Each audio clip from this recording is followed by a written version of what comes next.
प्राणों से प्यारे विद्यार्थियों, साथियों, आज हम चर्चा करेंगे मनु की सामाजिक व्यवस्था की आलोचना एवं मूल्यांकन। अर्थात हमने लेक्चर नंबर 9 में मनु की सामाजिक व्यवस्था या मनु का सामाजिक दर्शन या मनु के सामाजिक विचार समझाए थे। आज हम जो मनु की समाज व्यवस्था है, जो मनु का समाज दर्शन है, जो मनु के सामाजिक विचार हैं, उसमें क्या कमियां हैं, मतलब उसकी आलोचना और मूल्यांकन, ये दो बातें लेंगे।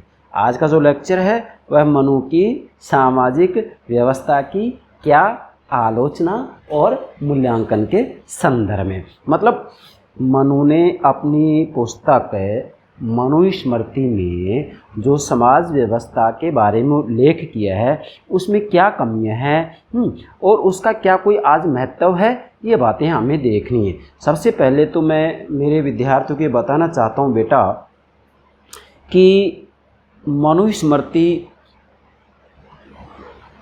राज दर्शन से संबंधित ग्रंथ नहीं है, बल्कि समाज दर्शन से संबंधित ग्रंथ है। क्यों?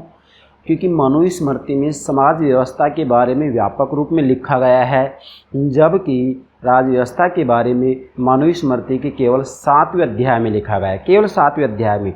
कुल अध्याय मनुस्मृति में कितने हैं बेटा? 12 अध्याय हैं। तो कहने का मेरा भावार्थ ये है कि जो मनुस्मृति है ना, वह समाज व्यवस्था से संबंधित ग्रंथ है। इसलिए मनु की समाज व्यवस्था को और समाज व्यवस्था की आलोचना और मूल्यांकन, इसको समझना निहायत जरूरी है। इसलिए आज का जो लेक्चर है हमारा वह है मनु की सामाजिक व्यवस्था की आलोचना एवं मूल्यांकन के बारे में है, लेक्चर नंबर 10। चलिए बेटा, सबसे पहले तो मैं ये बताना चाहता हूँ कि जो मनु की समाज व्यवस्था है, वह मनु की जो व्यवस्था है वर्ण और आश्रम व्यवस्था पर आधारित है। मतलब देखो, इसकी पृष्ठभूमि तैयार करें, अगर इसको समझ जाएंगे तो ये बातें अपना आप क्लियर हो जाएंगी बेटा। मनु की रचना मनुस्मृति के अंतर्गत जिस सामाजिक व्यवस्था का उल्लेख किया गया है, उस सामाजिक व्यवस्था का जो आधार माना है मनु ने, वो वर्ण आश्रम व्यवस्था को माना है। मतलब वर्ण व्यवस्था और आश्रम व्यवस्था को माना है। 4 वर्ण और 4 आश्रम, ब्राह्मण, क्षत्रिय, वैश्य, शूद्र, 4 वर्ण हो गए, 4 आश्रम, ब्रह्मचर्य आश्रम, गृहस्थ आश्रम, वानप्रस्थ आश्रम, संन्यास आश्रम। तो मनु की जो सामाजिक व्यवस्था है उसका आधार वर्ण आश्रम व्यवस्था है। लेकिन मनु ने जो समाज व्यवस्था का आधार वर्ण आश्रम व्यवस्था को माना है, ये प्राचीन समय के सरल समाज पर लागू हो सकता था। लेकिन आधुनिक समय का जो समाज है वो बड़ा जटिल है और उसकी जो प्रकृति है वो भी बड़ी बहुलवादी है। आज समाज में अनगिनत वर्ग हैं, अनगिनत समूह हैं, जबकि उस समय तो केवल 4 वर्ण ही बताए जा रहे थे, 4 समूह बताए जा रहे थे। पूरी मानव जाति को 4 वर्गों में विभाजित किया जा रहा था। लेकिन आज तो मैं कहूँगा कि समाज की जो प्रवृत्ति है, जो प्रकृति है, वो बहुलवादी है और बड़ा जटिल समाज है। आज का समाज औद्योगिक समाज है। तो ऐसे समाज का अध्ययन वर्ण आश्रम के आधार पर नहीं किया जा सकता। इसलिए आधुनिक समय में वर्ण आश्रम व्यवस्था को नहीं अपनाया जा सकता। क्यों? क्योंकि मनु की जो समाज व्यवस्था है वो लोकतांत्रिक मूल्यों के विपरीत है। लोकतांत्रिक मूल्य जैसे स्वतंत्रता और समानता की बात करता है, तो मनु की जो समाज व्यवस्था है इसके अंतर्गत कहाँ स्वतंत्रता की बात होती है, कहाँ समानता की बात होती है। यहाँ तो बिल्कुल असमानता है। कैसे? जैसे मान लीजिएगा ब्राह्मण, क्षत्रिय और वैश्य, इन तीनों को ही आश्रम व्यवस्था में प्रवेश का अधिकार है, जबकि शूद्र को नहीं है। मतलब इन तीनों को भी, ब्राह्मण, क्षत्रिय, वैश्य में भी केवल पुरुषों को आश्रम व्यवस्था में प्रवेश का अधिकार है, महिलाओं को नहीं है। जबकि जो शूद्र है वर्ण है, शूद्र वर्ण के स्त्री और पुरुष को किसी को भी जो है आश्रम व्यवस्था में प्रवेश का अधिकार नहीं है। मतलब नारी को तो शिक्षा का अधिकार दिया ही नहीं है। इसी के साथ में शूद्र वर्ण के पुरुषों को भी शिक्षा का अधिकार नहीं दिया है। तो बेटा ये तो असमानता है। जबकि लोकतंत्र के अंतर्गत लोकतांत्रिक जो मूल्य होती है वो स्वतंत्रता और समानता की बात करते हैं। और मनु की समाज व्यवस्था में स्वतंत्रता भी नहीं है। नारी को कहाँ स्वतंत्रता है? मनु की स्पष्ट कह दिया है कि नारी का जो कार्य क्षेत्र होगा घर की 4 दीवारी होगा। नारी कभी स्वतंत्रता की योग्य नहीं है। नारी हमेशा दूसरे के अधीन रहेगी। जैसे मैं कहूँगा कि बचपन में पिता के अधीन रहेगी, विवाह होने के बाद में पति के अधीन रहेगी, पिता की मृत्यु हो जाती है तो पुत्र के अधीन, पुत्र भी नहीं है तो इसके बाद में उसके परिवार में कुटुंब में जो अन्य पुरुष होते हैं उनके अधीन रहेगी, कुटुंब में कोई भी नहीं है तो पिछले परिवार में मतलब अपने पिता और भाई के परिवार में है तो पिता और भाई के अधीन रहेगी। अगर पिता और भाई भी नहीं है पिछले परिवार में तो ऐसी स्थिति में उनके जो कुटुंब के लोग हैं उनके अधीन रहेगी, कुटुंब के भी नहीं है तो राजा के अधीन रहेगी। मतलब नारी को किसी ग्रुप में स्वतंत्रता के योग्य नहीं माना है। तो ये हम कह सकते हैं कि मनु की जो समाज व्यवस्था है वह लोकतांत्रिक मूल्यों के विपरीत है, विरोधी है, अर्थात स्वतंत्रता और समानता को किसी भी रूप में जगह नहीं दी गई है। ये इसकी एक सामान्य सी पृष्ठभूमि होगी। अब हम इसको क्रमबद्ध रूप में समझेंगे। चलिए बेटा, सबसे पहले तो आपको नोट करना है कि मनु की जो मनुस्मृति है इसके अंतर्गत जो सामाजिक, राजनीतिक और आर्थिक चिंतन किया गया है उसका आधार धर्म है। मतलब मनु ने अपने सामाजिक, आर्थिक और राजनीतिक चिंतन का आधार किसको माना है बेटा? धर्म को माना है। आप धर्म क्या है, धर्म के कितने प्रकार है, ये सब बातें मैंने लेक्चर नंबर 8 में अपलोड कर दी हैं, आप देख सकते हैं। चलिए अब हम इसके 2 पार्ट बना रहे हैं आज। मनु की सामाजिक व्यवस्था की पहले आलोचना लेंगे। मतलब मनु ने मनुस्मृति के अंतर्गत जिस सामाजिक व्यवस्था का उल्लेख किया है, जिसका एक आधार वर्ण और आश्रम व्यवस्था को माना है, इसमें क्या कमी है, पहले कमी की बात करेंगे। तो नोट करेंगे आप, मनु की सामाजिक व्यवस्था की आलोचना को हम निम्न बिंदुओं या निम्न शीर्षकों के आधार पर स्पष्ट कर सकते हैं। नोट करेंगे, फिर से बोल रहा हूँ, मनु की सामाजिक व्यवस्था की आलोचना को हम निम्न शीर्षकों के आधार पर स्पष्ट कर सकते हैं या निम्न बिंदु के आधार पर स्पष्ट कर सकते हैं, प्रकाश डाल सकते हैं। नंबर 1, पहली जो आलोचना है वह है यह यथार्थवादी समाज दर्शन नहीं है। मतलब जो मनु की सामाजिक व्यवस्था है या जो मनु का समाज दर्शन है, इसको मनु की सामाजिक व्यवस्था कहिएगा, मनु का समाज दर्शन कहिएगा या मनु के सामाजिक विचार कहिएगा, बात एक ही है। ठीक है, तो ये है मतलब मनु की सामाजिक व्यवस्था, ये है यथार्थवादी समाज दर्शन नहीं है। मतलब मनु का जो सामाजिक व्यवस्था संबंधी चिंतन है, मनु का जो समाज दर्शन संबंधी चिंतन है वो यथार्थवादी नहीं है, ये एक काल्पनिक है। कैसे? जैसे मैंने लिखा है कि मनु का जो समाजवादी दर्शन है या जो समाज दर्शन है या जो सामाजिक चिंतन है वह मूलतः प्रत्ययवादी है, प्रत्ययवादी है, आदर्शवादी है, ये यथार्थवादी नहीं है। इसके अंतर्गत विशेषकर मैं कहूँगा कि आदर्शवादी और धार्मिक प्रवृत्ति के ऊपर बल दिया गया है। कैसे? राज्य के उदय से पहले भी आदिम समाज थे। भाई मनु ने तो स्पष्ट रूप में कहा है, क्या कहा है कि राज्य की उत्पत्ति के साथ ही समाज की उत्पत्ति होती है। राज्य की उत्पत्ति के साथ ही समाज की उत्पत्ति होती है। मतलब राज्य की उत्पत्ति से पहले समाज नहीं था, ये मनु कह रहे हैं। लेकिन आज तो समाजशास्त्री कह चुके हैं कि राज्य की उत्पत्ति से पहले भी आदिम समाज था, कबीलाई समाज था। तो ये कमी है इनके चिंतन में, इसलिए नोट करेंगे राज्य के उदय से पहले भी आदिम समाज थे, जबकि मनु इस बात को स्वीकार नहीं करते। मनु तो ये कहते हैं कि राज्य की उत्पत्ति के साथ ही समाज की उत्पत्ति होती है? और राज्य और समाज की उत्पत्ति को मनु ने दैवीय माना है। लेकिन आलोचक यहाँ कह रहे हैं कि राज्य की उत्पत्ति से पहले भी कबीलाई समाज था, आदिम समाज था। ठीक है बेटा, इसी बिंदु में नेक्स्ट बात है, समाज को वास्तविक सावयव माना है, समाज साध्य व्यक्ति साधन। इसका मतलब क्या है कि मनु ने अपनी रचना मनुस्मृति के अंतर्गत समाज को वास्तविक सावयव माना है। सावयव का मतलब होता है शरीर।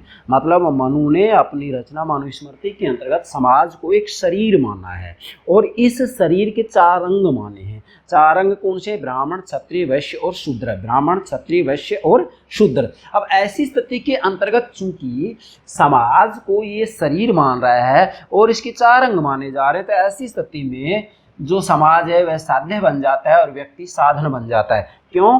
क्योंकि समाज जो है, समाज को ये शरीर मान रहे हैं और इस शरीर के 4 अंग हो गए, ब्राह्मण, क्षत्रिय, वैश्य और शूद्र। तो ये चारों वर्णों की जो व्यक्ति हैं ये इस समाज रूपी शरीर के अंग हो गए। जब ये अंग हो गए तो इसका मतलब क्या हो गया कि यहाँ पर जो मनु है वो व्यक्ति को साधन मानता है, जबकि समाज को साध्य मानता है। समाज को साध्य मानता है, व्यक्ति को साधन मानता है। तो ये बात भी स्वीकार करने योग्य नहीं है, क्योंकि व्यक्ति होने के नाते अपने आप में साध्य है, ये किसी का साधन नहीं है। व्यक्ति होने के नाते सम्मान के योग्य, इसे किसी सांसारिक साधन से तोला नहीं जा सकता। जबकि यहाँ तो ब्राह्मण, क्षत्रिय, वैश्य, शूद्र में भेदभाव किया गया है। इनका इस तरह बताया गया है, इनके अधिकार और कर्तव्य बताए गए हैं। मतलब प्रथम स्तर पर ब्राह्मण, उसके बाद में क्षत्रिय, फिर वैश्य और शूद्र। शूद्र को सबसे निम्न स्थान दिया गया है ना। तो डेफिनेटली यहाँ हम कह सकते हैं कि मनु ने जो है समाज को साध्य माना है, जबकि व्यक्ति को साधन माना है। तो ये जो व्यवस्था इन्होंने की है ये स्वीकार करने योग्य नहीं है, क्योंकि व्यक्ति किसी का जो है साधन या उपकरण नहीं है, व्यक्ति तो अपने आप में साध्य है। समाज और राज्य व्यक्ति के लिए साधन है। ठीक है बेटा, चलिए नेक्स्ट। इसी बिंदु में भौतिक शक्ति द्वारा व्यक्ति को नैतिक बनाने की चेष्टा की है। मनु ने अपनी सामाजिक व्यवस्था के अंतर्गत भौतिक शक्ति द्वारा व्यक्ति को नैतिक बनाने की चेष्टा की। मतलब मनु ने व्यक्ति को नैतिक बनाने के लिए भौतिक शक्ति का इस्तेमाल किया है, जबकि व्यक्ति को नैतिक बनाने के लिए नैतिक शक्ति का ही प्रयोग किया जाना चाहिए था। इस आधार पर भी आलोचकों ने आलोचना की है। नेक्स्ट है, राज्य एवं समाज में अंतर नहीं। अब एक बात हो रही है यहाँ कि वास्तव में जब मनु ये कहते हैं कि राज्य की उत्पत्ति के साथ ही समाज की उत्पत्ति होती है, तो इसका मतलब ये होगा कि मनु ने वास्तविक रूप में अपनी रचना मनुस्मृति के अंतर्गत राज्य और समाज में कोई अंतर नहीं माना है, जबकि आधुनिक समय में राज्य और समाज में अंतर माना जाता है। वैसे यदि ये कमी देखी जाए तो बेटा ये कमी तो पश्चिम में भी है। प्लेटो और अरस्तु के द्वारा भी राज्य और समाज में अंतर नहीं माना गया था। तो इसका मतलब ये होगा कि इस दृष्टि के आधार पर ये नहीं कहा जा सकता कि भारत में राजनीतिक चिंतन नहीं हुआ। नहीं, ये कमी तो पश्चिम में भी है। पश्चिमी राजनीतिक विचारकों में प्लेटो और अरस्तु ने भी तो वास्तव में देखा जाए तो राज्य और समाज में इतना अंतर कहाँ माना था। चलिए दूसरी आलोचना है वर्णाश्रम व्यवस्था संबंधी आलोचना। मैंने आपको पहले बताया था कि मनु की समाज व्यवस्था का जो आधार है वर्ण और आश्रम व्यवस्था है, तो इन दोनों के आधार पर इसकी कमी निकालेंगे। पहले लेंगे हम वर्णाश्रम व्यवस्था संबंधी आलोचना। भाई मनु ने समाज को एक सावयव शरीर माना है, सावयव या शरीर माना है। सावयव मतलब शरीर, समाज को शरीर माना है, और इस समाज के शरीर के 4 अंग माने, ब्राह्मण, क्षत्रिय, वैश्य और शूद्र। इसका मतलब वर्णाश्रम व्यवस्था संबंधी आलोचना भी आलोचकों ने की है। क्या मनु कहते हैं कि ब्रह्मा के अंगों से 4 वर्णों की उत्पत्ति मानी है। मतलब ब्रह्मा जी के विभिन्न अंगों से 4 वर्णों की उत्पत्ति मानी है। जैसे ब्रह्मा जी के सर से ब्राह्मण, बाजू से क्षत्रिय, इसके बाद में उदर से वैश्य, पैर से शूद्र, ये इसकी उत्पत्ति मानी, दैवीय उत्पत्ति मानी है। ठीक है बेटा। इसके बाद में मनु ने श्रम विभाजन की जो बात की है कि ब्राह्मण, क्षत्रिय, वैश्य और शूद्र इनके कार्य का बंटवारा किया है। जैसे ब्राह्मण का कार्य होगा अध्ययन अध्यापन, वेदों का अध्ययन, क्षत्रिय का काम होगा रक्षा संबंधी, उसके बाद में वैश्य का काम जो होगा वो व्यापार से संबंधित होगा, और शूद्र का काम होगा ब्राह्मण, क्षत्रिय और वैश्य की ईमानदारी पूर्वक सेवा करना। ठीक है। तो इन चारों के जो कर्तव्य हैं, श्रम है, उसका विभाजन किया है। लेकिन जो ये विभाजन है, मनु ने जो विभाजन किया है, ये सरल समाज से संबंधित है।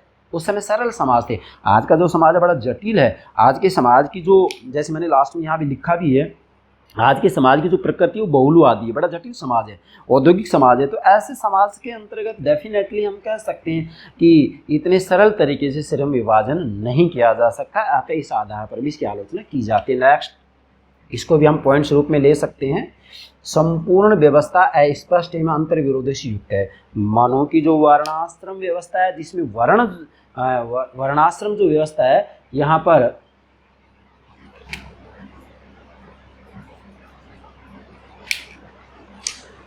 संपूर्ण व्यवस्था अस्पष्ट एवं अंतर्विरोधी चुके हैं। अर्थात इन्होंने जो वर्णाश्रम व्यवस्था का उल्लेख किया है वो वास्तविक रूप में स्पष्ट और अंतर्विरोधी से ग्रसित है। जैसे एक तरफ तो वो कहता है कि भाई ब्राह्मण, क्षत्रिय, वैश्य, शूद्र में श्रम का विभाजन कर दिया गया है, लेकिन दूसरी तरफ क्या कह रहे हैं वो कि जो क्षत्रिय हैं वो ब्राह्मण के नेतृत्व में काम करेंगे। किसके नेतृत्व में काम करेंगे? ब्राह्मण के नेतृत्व में कार्य करेंगे। और इसके साथ में दोनों अर्थात ब्राह्मण और क्षत्रिय एक दूसरे का सहयोग करेंगे। अब एक दूसरे का सहयोग करेंगे मगर इन दोनों में गठजोड़ बन जाएगा। गठजोड़ बन जाएगा तो डेफिनेटली ये सत्ता का दुरुपयोग करेंगे, जैसा कि पूरा इतिहास साक्षी है इस बात का।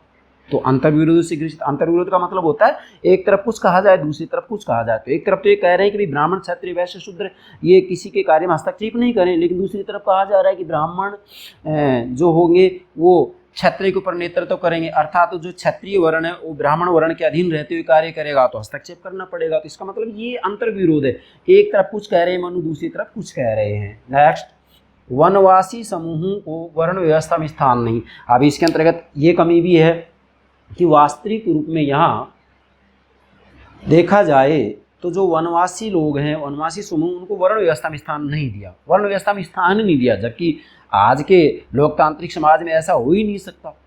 आज का लोकतांत्रिक समाज तो स्वतंत्रता और समानता के मूल्यों को स्वीकार करता है, जबकि मनु ने अपनी मनुस्मृति के अंतर्गत स्पष्ट रूप में वनवासी समूह को, महिलाओं को और इसी के साथ में जो शूद्र हैं उनको जो है किसी भी रूप में शिक्षा का अधिकार नहीं दिया है। तो ये भी इसकी आलोचना है। अगला है उद्देश्य, मतलब मनु की मनुस्मृति के अंतर्गत जो वर्णाश्रम व्यवस्था, उसका उद्देश्य था अनेकता में एकता। क्या क्या उद्देश्य था? मतलब ये वर्ण के आधार पर जो मनु थे वो समाज के अंतर्गत अनेकता में एकता स्थापित करना चाहते थे, लेकिन इसका परिणाम क्या लिखना, पर इसका परिणाम एकता में अनेकता हो गया। क्या? एकता में अनेकता हो गया।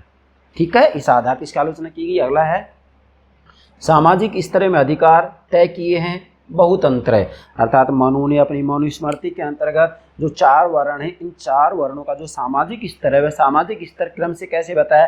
प्रथम स्तर ब्राह्मण का है, दूसरा स्तर क्षत्रिय का है, तीसरा स्तर वैश्य का और चौथा शूद्र का है। इसी हिसाब से तो सबसे निम्न स्तर किसको दिया है? शूद्र को दिया है। और अधिकार भी इनके बांट दिए गए हैं। ब्राह्मण अध्ययन अध्यापन, वेदों का अध्ययन करेगा, ज्ञान से संबंधित कार्य करेगा।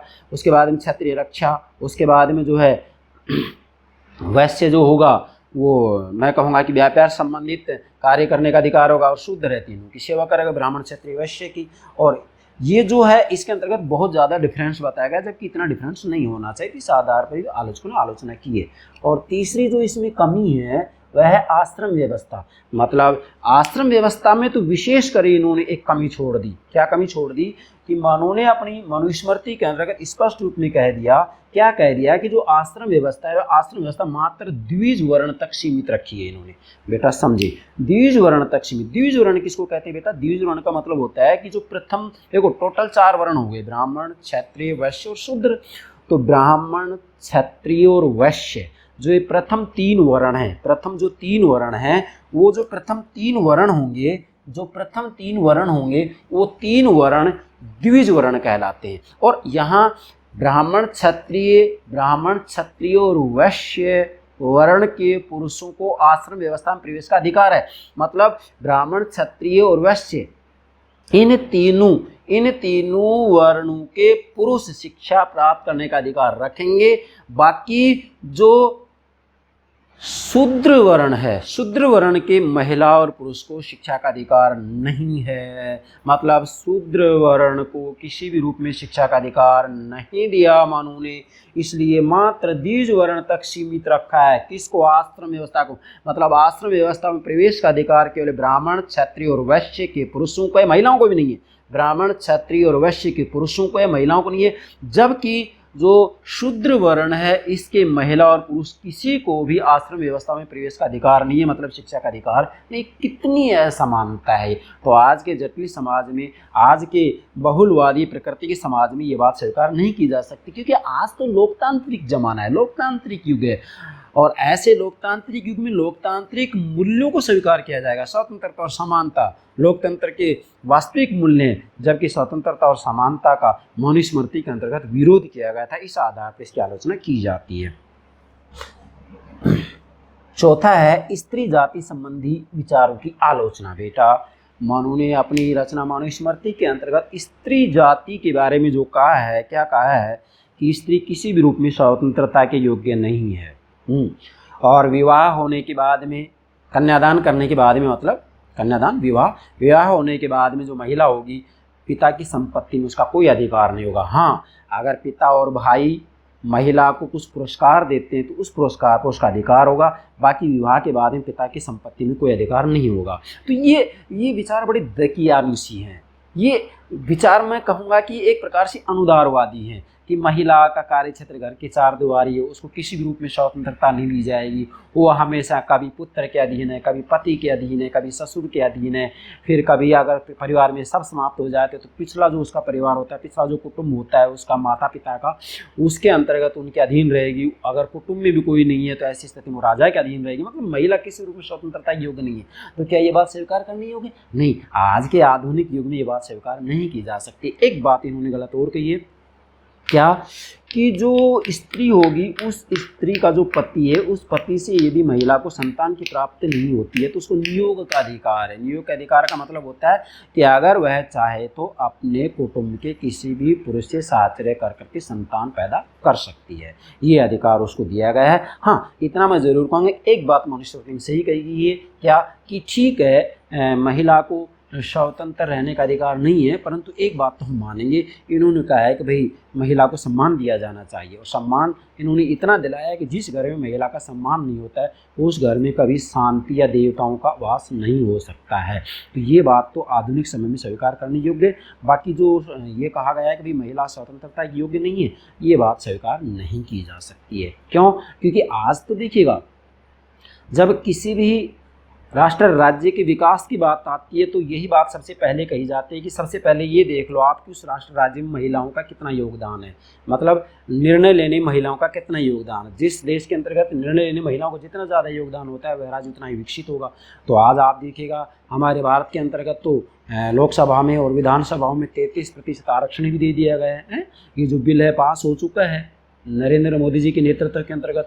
तो डेफिनेटली कह सकते हैं कि आज ये बात नहीं है कि भाई महिलाओं का कार्य क्षेत्र घर की चार दीवारें, नो, आज तो महिलाएं प्रत्येक क्षेत्र में बढ़ चढ़ करके भाग ले रही है। अतः इस आधार पर भी जो मनुस्मृति में महिलाओं के बारे में कहा गया है उसकी आलोचना की जा सकती है। पांचवा है ब्राह्मण शक्ति एवं छात्र शक्ति की घनिष्ठता का कुप्रभाव, मतलब ब्राह्मण शक्ति और क्षत्रिय शक्ति की घनिष्ठता का कुप्रभाव, अर्थात मनु ने अपनी रचना मनुस्मृति के अंतर्गत ब्राह्मण और क्षत्रिय इन दोनों के सहयोग की बात की है, घनिष्ठता की बात की है कि जो क्षत्रिय है वह रक्षा से संबंधित कार्य करे लेकिन ब्राह्मणों के नेतृत्व में ब्राह्मणों के अधीन रहते हुए करे। लेकिन इसका दुष्प्रभाव पड़ता है, कुप्रभाव भी पड़ता है। क्या कि दोनों मतलब ब्राह्मण और क्षत्रिय वर्ण दोनों शक्तियों के गठजोड़ के गंभीर दुष्परिणाम निकले हैं। अर्थात वास्तविक रूप में मनु ने तो अपनी मनुस्मृति में कह दिया कि भी क्षत्रियों को ब्राह्मण के अधीन रहना चाहिए और ब्राह्मण और क्षत्रिय वर्ण को एक दूसरे का सहयोग करना चाहिए, लेकिन इन दोनों के गठजोड़ के कारण वास्तविक रूप में देखा जाए तो जो वैश्य और शूद्र हैं उनके साथ अमानवीय व्यवहार किया गया। और इसी का नतीजा था कि वास्तविक रूप में मध्ययुगीन दासता की जो सामाजिक पृष्ठभूमि तैयार हुई थी, वो सामाजिक पृष्ठभूमि मनु की मनुस्मृति में जो दोनों के गठजोड़ की बात की है, ब्राह्मण और क्षत्रिय की गठजोड़ की बात की है, इसी का परिणाम है। कौन? मध्ययुगीन दासता की जो सामाजिक पृष्ठभूमि तैयार हुई है वो इस गठजोड़ का परिणाम है। चलिए, दोनों का मतलब ब्राह्मण और क्षत्रिय दोनों शक्तियों के गठजोड़ के गंभीर दुष्परिणाम निकले हैं, और इसी ही के कारण मतलब इस गठजोड़ के कारण ही ब्राह्मण वर्ण और क्षत्रिय वर्ण का गठजोड़ की जो बात की मनुस्मृति में मनु ने, इस गठजोड़ के कारण इन दोनों की घनिष्ठता के कारण ही क्या हुआ कि इसके गंभीर दुष्परिणाम निकले हैं। और इसी के कारण मतलब इन दोनों के गठजोड़ के कारण ब्राह्मण और क्षत्रिय की, इसी के कारण मध्ययुगीन दासता की सामाजिक पृष्ठभूमि तैयार हुई। मतलब मध्य युग में दासता की जो सामाजिक पृष्ठभूमि तैयार हुई थी वह वास्तविक रूप में मनु ने मनुस्मृति में जो ब्राह्मण वर्ण और क्षत्रिय वर्ण की घनिष्ठता का गठजोड़ का जो चर्चा किया है उसका ही दुष्परिणाम है ये। तो ये भी आलोचकों ने आलोचना की है। ठीक है बेटा, तो आप 5 बिंदु के आधार पर मनु की समाज व्यवस्था की आलोचना को स्पष्ट कर सकते हैं। अब भले ही ये यूपीएससी में पूछा जाए या स्नातक स्तर के विद्यार्थियों, स्नातकोत्तर स्तर के विद्यार्थियों, या आप राजनीति विज्ञान से किसी प्रतियोगिता परीक्षा की तैयारी कर रहे हों तो आप इसको अच्छे से समझ सकते हैं और इससे बाहर कोई प्रश्न बनने वाला नहीं है। Part number 1 clear. इसके बाद इसका पार्ट नंबर 2 लेते हैं। क्या? सामाजिक व्यवस्था का मूल्यांकन, मतलब मनु की समाज व्यवस्था का मूल्यांकन। इसका मूल्यांकन करेंगे। अब भाई इसमें हमने काफ़ी कमी तो देख ली है, ये बात सत्य है, लेकिन इसका जो मूल्यांकन किस आधार पर करेंगे? चलिए, सबसे पहले मैंने यहाँ लिखा है, चाहे तो आप पॉइंट्स बना सकते हैं। सबसे पहले लिखा है मनु ने वर्णों में कठोर विभाजन उचित माना है। मतलब सबसे पहली जो बात आती है वो तो ये आती है कि मनु ने अपनी रचना मनुस्मृति के अंतर्गत वर्णों में कठोर विभाजन को उचित माना है। मतलब जो ब्राह्मण, क्षत्रिय, वैश्य और शूद्र है, इनके जो कर्तव्य बताए, इनके जो अधिकार बताए हैं, इनका जो स्तर बताया, इसका विभाजन बिल्कुल कठोर बताए, लेकिन ऐसा कठोर विभाजन उचित नहीं है, जबकि मनु ने उचित माना है। आज के आधुनिक समाज में, आज के जटिल समाज में, आज के बहुलवादी समाज में ये बात स्वीकार करने योग्य नहीं है। अच्छा, इसके बाद दूसरी बात है स्त्रियों की स्वतंत्रता, शिक्षा तथा सामाजिक जीवन में भागीदारी का विरोध किया है। अब इसके मूल्यांकन में दूसरी बात ये कहेंगे कि भाई स्त्रियों की स्वतंत्रता, स्त्रियों की शिक्षा और सामाजिक जीवन में भागीदारी का मनु ने अपनी मनुस्मृति में खुल करके विरोध किया है। मतलब नारी की स्वतंत्रता पर तो इन्होंने पूर्ण प्रतिबंध लगा दिया था, जो कि आधुनिक युग में स्वीकार नहीं किया जा सकता। आज के जटिल समाज में, आज के बहुलवादी प्रकृति के समाज में, आज के औद्योगिक समाज में ये बात स्वीकार नहीं की जा सकती है। तीसरी जो बात है वो है कि अनेक अंश अपनी प्रकृति से अवैधिक है, अर्थात मनु की जो रचना मनुस्मृति है इसके अंतर्गत अनेकों बातें ऐसी कही गई हैं जो कि वास्तविक रूप में अपनी प्रकृति से अवैधिक हैं। ऐसा लगता है कि वो वेदों में इसका उल्लेख नहीं है, जबकि मनु ने अपने ग्रंथ को वेद पर आधारित बताया। मतलब मनु ने अपनी रचना, अपने ग्रंथ मनुस्मृति के बारे में कहा है। क्या कहा है बेटा? कि जो मैंने लिखा है वह वेदों के आधार पर लिखा है, लेकिन वेदों के आधार पर लिखा है तो इसमें अवैधिक अंश हैं। अवैधिक अंश कैसे हैं? जैसे ब्राह्मण, क्षत्रिय, वैश्य, शूद्र, 4 वर्ण बताइए। अब इसके अंतर्गत ब्राह्मण, क्षत्रिय, वैश्य और शूद्र, इसका जो आधार बताया है वह जन्म के आधार पर बताया है। कर्म को नहीं माना इसका आधार, जन्म को माना है। इसलिए कह दिया कि ब्राह्मण, क्षत्रिय, वैश्य और शूद्र, तो शूद्र वर्ण के स्त्री पुरुष को शिक्षा का अधिकार नहीं दिया जाएगा, जबकि वेदों में कहीं पर भी इसका उल्लेख नहीं किया गया है। इसलिए मनुस्मृति के अंतर्गत अनेकों अंश ऐसे हैं जो कि क्या है बेटा? वैदिक हैं। महिला की भी बात आती है तो महिला के बारे में भी कहीं पर भी ऐसा नहीं कहा गया है, जबकि मनुस्मृति के अंतर्गत मनु ने ये बातें लिखी हैं। और मनु ने ये भी कहा है कि मनुस्मृति में जितनी बातें हैं वो सारी की सारी मैंने वेदों से ली है, लेकिन ये बात गलत है। इसलिए अनेक अंश, मतलब मनुस्मृति के अनेक अंश अपनी प्रकृति से अवैधिक हैं, मतलब वो वेदों पर आधारित नहीं है। जबकि मनु कहते हैं कि मैंने जो लिखा है वो वेदों के आधार पर लिखा है, लेकिन ये बात सत्य नहीं है। इसके बाद में निष्कर्ष निकाल लेंगे इसका संक्षेप में, निष्कर्ष रूप में संक्षेप में। प्राचीन युग के ऐसे समाज से संबंधित है जो अपनी रचना में सरल संगठन वाला है, कृषि प्रधान, धर्म प्रधान और पुरुष प्रधान समाज था। मतलब मनु की जो सामाजिक व्यवस्था है वह सामाजिक व्यवस्था प्राचीन युग के ऐसे समाज से संबंधित है जो अपनी रचना में सरल संगठन वाला है। और उस समय का जो समाज था कृषि प्रधान, धर्म प्रधान और पुरुष प्रधान था। तो उस समय चलो मान लेंगे कि ये समाज व्यवस्था भले थोड़ा उचित रही हो, लेकिन आधुनिक समय में इसकी ज़्यादा प्रासंगिकता नहीं है, इसकी सार्थकता नहीं है। कैसे? मैंने लिखा है यहाँ, ये तो प्राचीन युग की बात होगी। अब हम लेंगे आधुनिक युग में। आधुनिक युग में क्या स्थिति है तो नोट करें। आधुनिक युग में ये जो है मनु की जो सामाजिक व्यवस्था है अपनी उपयोगिता हो चुका है, मतलब इसकी कोई उपयोगिता नहीं आधुनिक युग में। तो मैंने लिखा है आधुनिक युग में उपयोगिता नहीं, मतलब मनु की सामाजिक व्यवस्था की, या जो मनु ने वर्ण और आश्रम व्यवस्था का उल्लेख किया है, वर्ण और आश्रम व्यवस्था आधुनिक युग में अपनी उपयोगिता खो चुका है। इसकी कोई उपयोगिता नहीं, कोई सार्थकता नहीं, कोई प्रासंगिकता नहीं है आधुनिक युग में, क्योंकि आज का समाज बड़ा जटिल है। आज का समाज बड़ा बहुलवादी प्रकृति का है, जबकि प्राचीन समाज बड़ा सरल था, कृषि प्रधान था, इसी के साथ में धर्म प्रधान था, इसी के साथ में मैं कहूँगा पुरुष प्रधान था। जबकि आज तो नारी को प्रत्येक क्षेत्र में बढ़ चढ़ करके हिस्सा दिलाने का प्रयास किया जा रहा है। अभी जैसे भारत के अंतर्गत 33% आरक्षण दे दिया गया है महिलाओं को। अच्छा, आधुनिक युग में उपयोगिता नहीं, मतलब आधुनिक युग में मनु की सामाजिक व्यवस्था या वर्ण आश्रम व्यवस्था की कोई उपयोगिता नहीं है, क्योंकि ये लोकतांत्रिक मूल्यों की विरोधी है। अर्थात जो मनु की सामाजिक व्यवस्था है ये अपनी उपयोगिता इसलिए खो चुका है क्योंकि ये जो लोकतांत्रिक मूल्य है ना, उन लोकतांत्रिक मूल्यों की विरोधी है ये मनु की सामाजिक व्यवस्था। लोकतांत्रिक मूल्य जैसे स्वतंत्रता और समानता, भाई मनु ने अपनी समाज व्यवस्था में स्वतंत्रता और समानता को कहीं स्थान नहीं दिया है, स्वतंत्रता और समानता का विरोध किया है। जबकि आधुनिक युग लोकतांत्रिक युग है, और लोकतांत्रिक युग है तो लोकतांत्रिक मूल्यों को स्थान दिया जाएगा। किसको? स्वतंत्रता और समानता को। जब स्वतंत्रता और समानता को स्थान दिया जाएगा तो फिर मनु की सामाजिक व्यवस्था की आधुनिक युग में कोई उपयोगिता नहीं हो सकती है। ठीक है, स्वतंत्रता समानता की विरोधी है। फिर से बोल रहा हूँ, लोकतांत्रिक मूल्यों जैसे स्वतंत्रता समानता, ये लोकतांत्रिक मूल्य है। लोकतांत्रिक मूल्यों जैसे स्वतंत्रता समानता की विरोधी है। क्या? मनु की सामाजिक व्यवस्था लोकतांत्रिक मूल्यों की विरोधी है, इसलिए इसकी कोई उपयोगिता नहीं है। फिर मैंने लिखा है आधुनिक समाज की जटिल एवं बहुलवादी प्रकृति के अनुरूप भी नहीं है। मतलब जो मनु की समाज व्यवस्था है वह मनु की समाज व्यवस्था आधुनिक समाज की जो जटिल जो जटिल प्रकृति है, जो बहुलवादी प्रकृति है, उसके भी अनुरूप नहीं है। भाई आधुनिक जो समाज है वह बड़ा जटिल है, बड़ा कठोर है, बड़ा बहुलवादी प्रकृति का है, बड़ा बहुलवादी प्रकृति का है। औद्योगिक समाज है, पूर्ण रूप में औद्योगिकीकरण हो चुका है। आज दुनिया भर के मैं कहूँगा कि समुदाय हैं, समूह हैं, जैसे कीट समूह हैं, दबाव समूह हैं।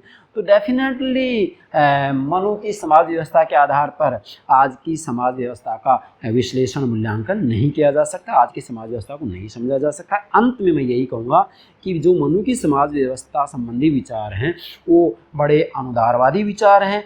आज के लोकतांत्रिक युग में इन विचारों को स्वीकार नहीं किया जा सकता। क्यों नहीं किया जा सकता? क्योंकि आज का समाज सरल नहीं है बल्कि जटिल है। आज का समाज की जो प्रकृति है वो बहुलवादी प्रकृति है।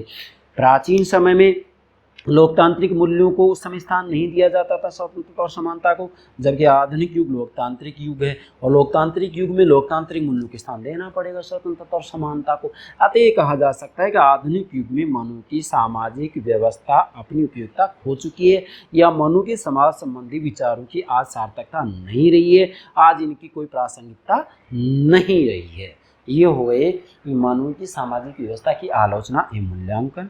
मुझे पूरा विश्वास है मेरे प्राणों से प्यारे विद्यार्थी मनु की सामाजिक व्यवस्था की आलोचना और इसके मूल्यांकन को अच्छे से समझ गए होंगे। यस बेटा, okay, thank you very much.